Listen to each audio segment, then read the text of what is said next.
Hi, and welcome to the Brookdale Visiting Writer Series show. My name is Suzanne Parker. I'm part of the English faculty here at Brookdale, and I direct the creative writing program. I'm very excited to have on the show today the poet Kathleen Sheeder Bonanno. Kathleen's book, Slamming Open the Door, was a best-selling collection of poetry in 2009 when it came out from Alice James Press and was a Beatrice Hawley Award winner. Since then, it has garnered great acclaim, a lot of attention. Kathy was on NPR with Terry Gross's Fresh Air being interviewed and has had a really strong reaction to the incredible story that is in this book. So Kathy, I'm thrilled to have you on the show. Thanks for being here. Thanks so much for having me. Slamming Open the Door is such a powerful and affecting book, and it came out of a terrible loss, a very great tragedy. I'm wondering if you could maybe just tell us a little bit about the story of the book to start off. Yes. The book came from the tragic death of my daughter, Lady Bonanno, who was murdered at the age of 21 in Reading, Pennsylvania. She was a nurse, had just graduated from nursing school at Reading Hospital, and she was murdered by an ex-boyfriend.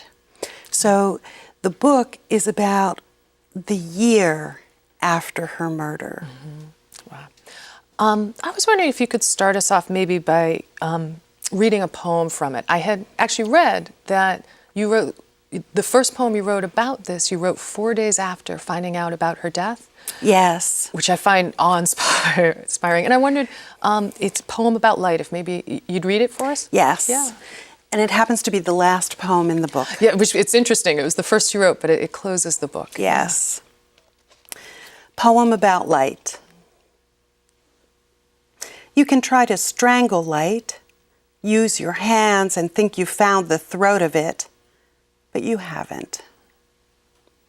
You could use a rope or a garrote or a telephone cord, but the light, amorphous, implacable, will make a fool of you in the end. You could make it your mission to shut it out forever, to crouch in the dark, the blinds pulled tight. Still, in the morning, a gleaming little ray will betray you, poking its optimistic finger through a corner of the blind, and then more light, clever, nervy, impossible, spilling out from the crevices, warming the shade. This is the stubborn sun, choosing to rise like it did yesterday, like it will tomorrow. You have nothing to do with it. The sun makes its own history. Light has its way. It's just a beautiful poem. Thank you. It really is. I'm wondering how, so soon after your daughter's death, if the writing of the poems for this book was a way for you to process what was going on, the experience you were going through? In fact, although that poem came quickly, as you say, 4 or 5 days afterwards, most of the poems in the book did not come quickly. Really? Yeah. And I had no intention to write a book about my daughter's death.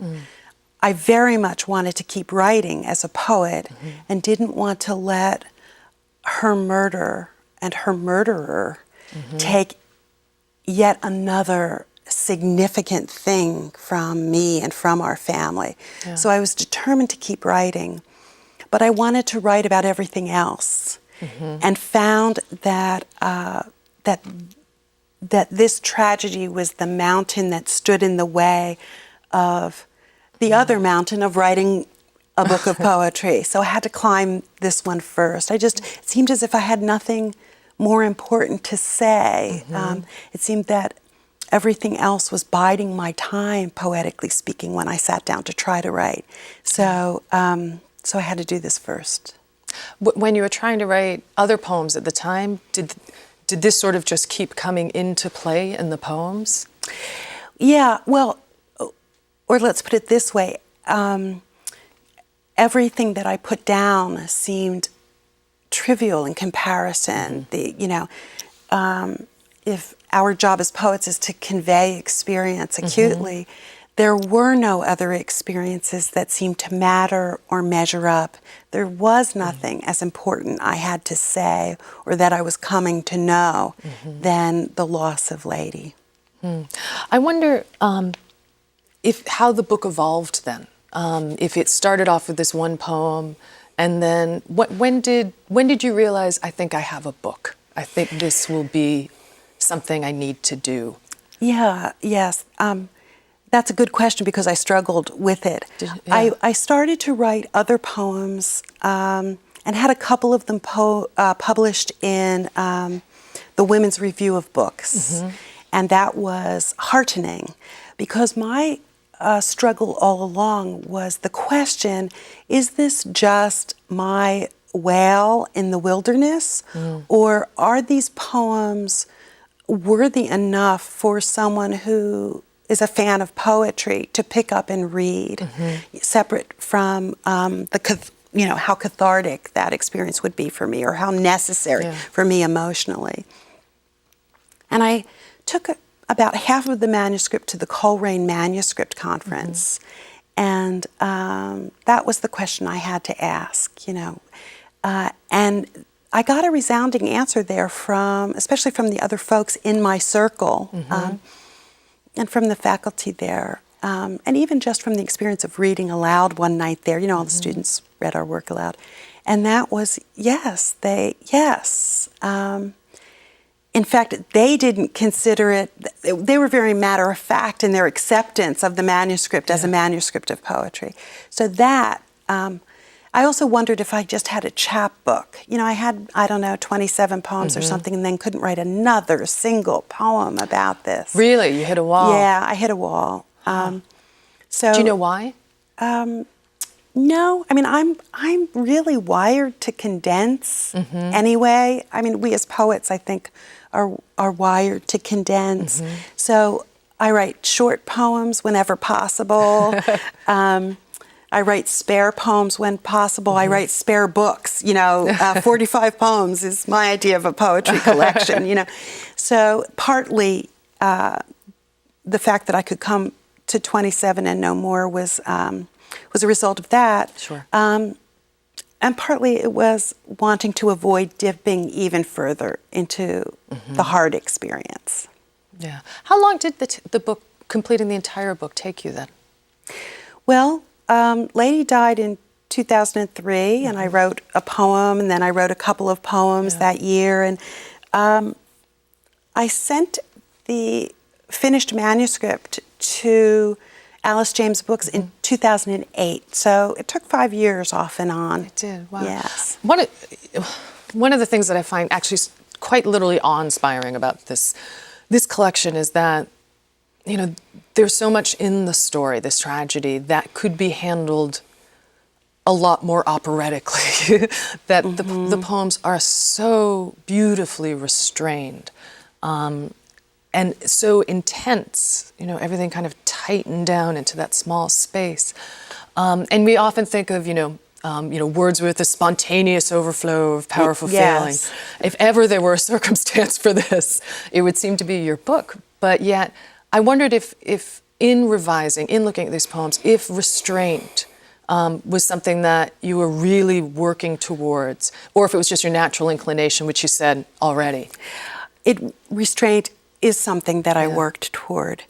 And I believe that sentimentality is the enemy of the accurate conveyance of emotion and the enemy of the invitation to real compassion for the reader.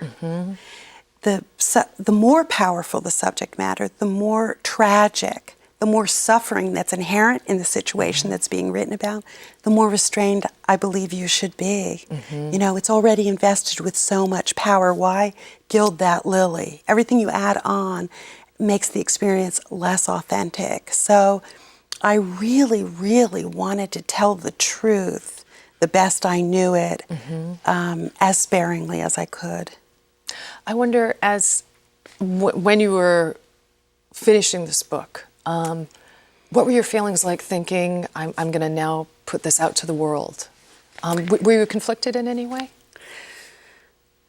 My My original intention, or the sort of goal that I had, was to create a book that could sit on a table at the Parents of Murdered Children conference, which is an annual conference for family members and friends of murder victims. There's a huge book room there with lots of resources. And that was the prize that I had my eye on. Could it sit on that table, and would other parents pick it up? Could it matter? So you very much wrote with sort of that audience That in was mind. the audience originally. Yeah. That I had in mind. I was a little worried about making the book public, but I really didn't try to. I really didn't try to be overly critical of judgmental of anybody in the book, except for the person who murdered my daughter and the defense attorney. There's a poem in there that's not real nice to her, but So I was worried, but I also thought that there would be benefit for others, particularly for folks who had read, there's a lot of kind of rainbow bridge poetry out there for people who are mourning. There's also there are some fabulous work out there. Yeah. But there is a lot of sentimental stuff. And so you wanted to... Yeah, I wanted to Well, as someone do it differently. who luckily has never gone through anything, any experience like that, I have to say that it was incredibly affecting and deeply moving for me as well, Thank too, as you. many people. We're going to have to take a break, but when we come back, I'm talking with Kathleen Sheeder Bonanno. Please return with us.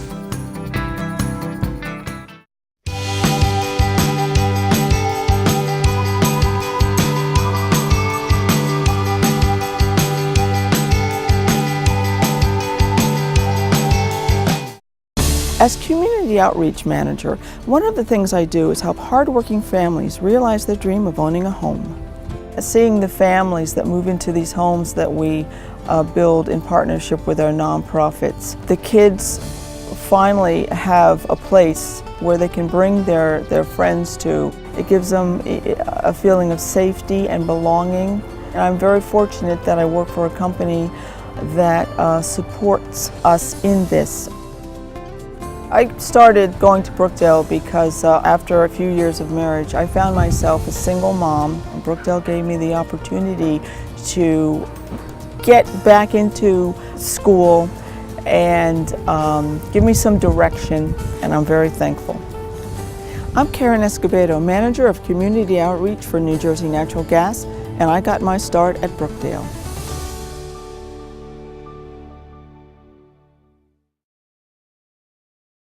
I'm Graham Rahal, a race car driver in the Champ Car World Series. Whether I'm reaching speeds of nearly 200 miles per hour on the racetrack or driving at home on the street, I always keep my hands on the wheel. Recent studies show that most crashes and near crashes involve some form of driver distraction. Please don't text while driving. The consequences can be very serious. Keep your hands on the wheel.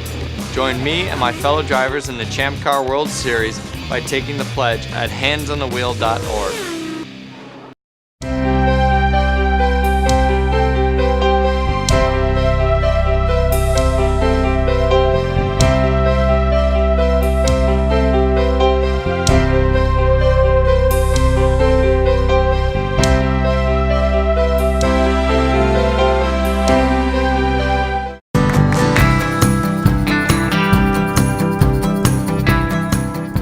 Hi, and welcome back to the Brookdale Visiting Writer Series show. I'm talking with Kathleen Sheeder Bonanno, the author of the beautiful book, Slamming Open the Door.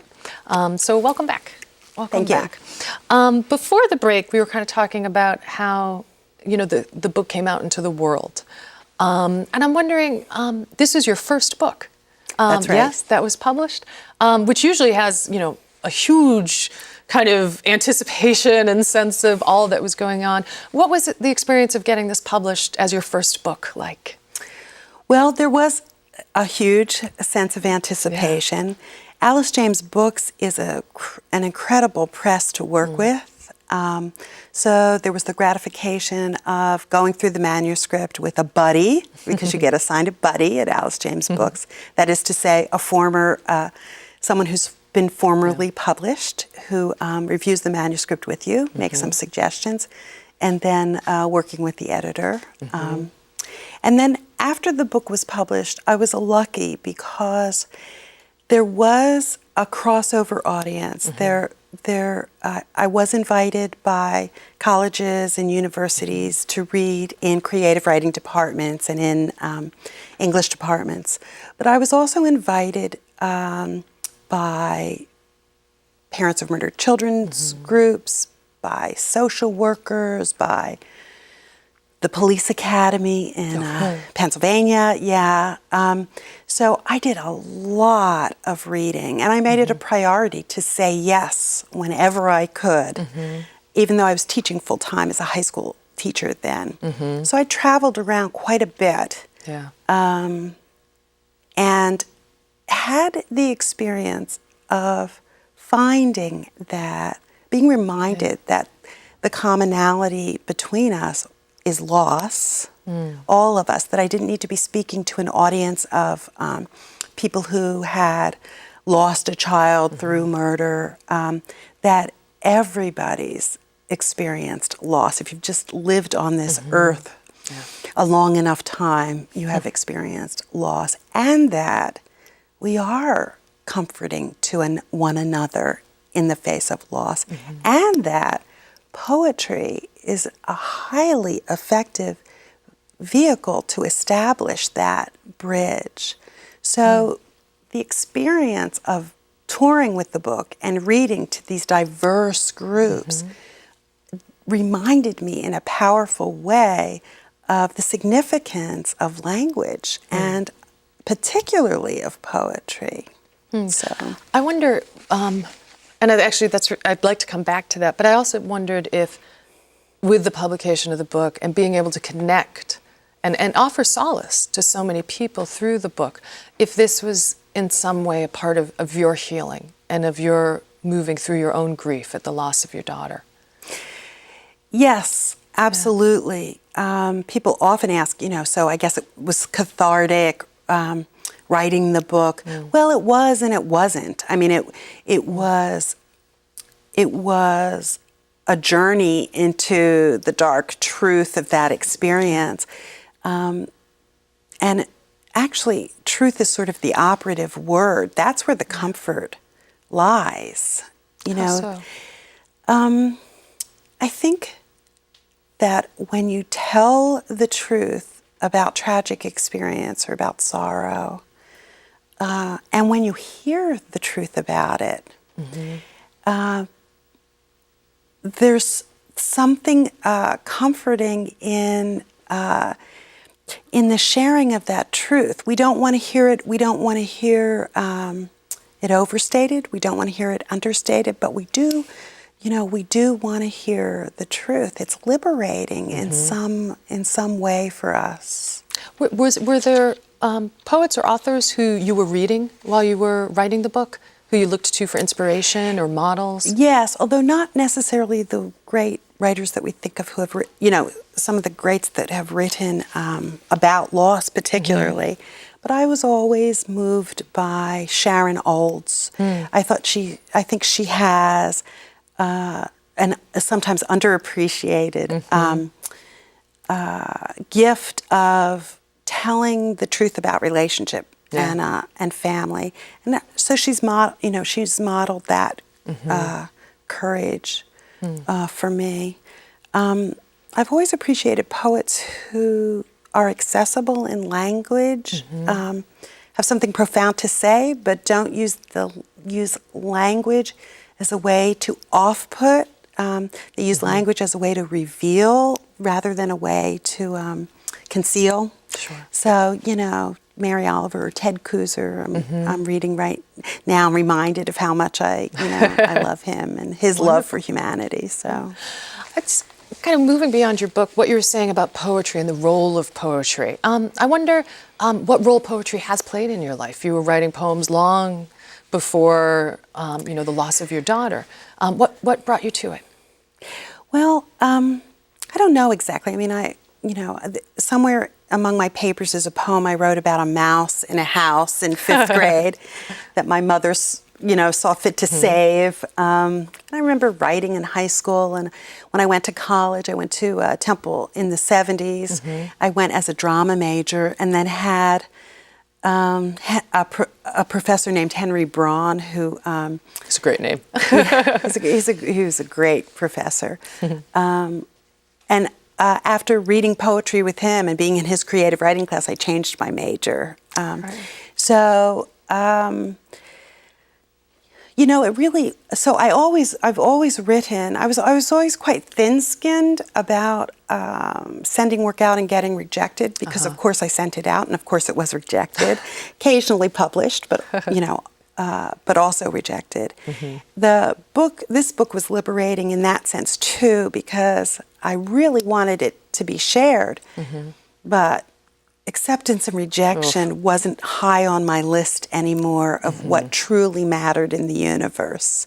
So, when the world reminds you of what counts, you can take greater risks. That's great. And that's what I did with the book. Since you were a teacher, English teacher, correct? But now you run a literary, I was about to say establishment. I don't think that's the right word. It sounds joint. a little like Literary joint. Literary joint in Philly called Muse House. Yes. Yes. Which is this wonderful center. Could you talk about how that came into being? Yeah. Well, and it's not unrelated to slamming open the door. After I did the book tour and was reminded of the importance of language and how poetry can build bridges between us, I found myself thinking about having a Muse House, a Center for the Literary Arts, in the northwest section of Philadelphia. Now, I don't know Philly very well, so that's the Muse House is in Chestnut Hill, but it serves all of Philly, but Chestnut Hill, Mount Airy, Germantown, those areas, and the suburbs, the nearby suburbs. And I wanted it to be a place where we could teach creative writing classes to all ages, all levels of experience in various genres. And a place where we could have readings, weekly readings. Writers would come and read. And the Knight Foundation came into Philly and ready to drop several $1 million on the arts and culture scene in Philly. We like the a year Knight and a half Foundation. ago. Yeah, great foundation. And they invited people to submit their dreams. What is your dream for an arts organization in Philadelphia? And a lot of bigwigs applied for grants and got them, well established. But they were willing to hear my idea about starting a Muse House. And so I was awarded a $50,000 matching grant. Oh, wow. And that, I was still teaching at the time. So I retired from teaching, started Muse House, 3 months later, and now it's been in operation for a year and a couple of months. And it's been an answer to my dreams, sure enough. Yeah. We're teaching creative writing classes. We have people taking memoir classes that are helping them with personal transformation, that is to say, converting tragedy into something else on the page, making a little bit of order out of chaos. We have readers coming every Saturday night, and so it's a miracle. It sounds wonderful. And it sounds like it's created a community, or offered a community where possibly one wasn't really present before. That is correct. And that's not to say there isn't a creative writing scene in Philadelphia. There is. Yeah. But Philly's a pretty big town, and it's got a lot of neighborhoods and a lot of kind of nooks and crannies filled with folks doing their own thing, not always connecting with one another in terms of creative writing. So, so there was certainly room for it, and we certainly like to collaborate with other writing organizations in Philly. So That's fantastic. Yeah. Well, we only have about a minute left on the show, unfortunately, but do you have any events coming up or anything in the future that Muse House and you are excited about? Well, this Saturday night, we have a woman named Dorothy Foltz Gray reading at Muse House. Her book is called With and Without Her. And It is about her twinship. She had a twin sister. Dorothy Foltz Gray, I would say, is in her 70s now. She had a twin sister with whom she was very close in that inimitable way that twins sometimes are. And so she talks about that relationship, and she talks about twinship as sort of a phenomenon. And then, although I don't want you to think that everything at Muse House is based on personal tragedy, because it's not, but in this case, her adult twin was a therapist who was killed by a patient. Well, we'll have to, unfortunately, I'd like to hear more about this, but I'll have to go to the reading to hear it. You will. I want to thank you for being on the show. I've been talking with Kathleen Sheeder Bonanno, the author of Slamming Open the Door, and thank you for staying with us with the Visiting Writers Series show.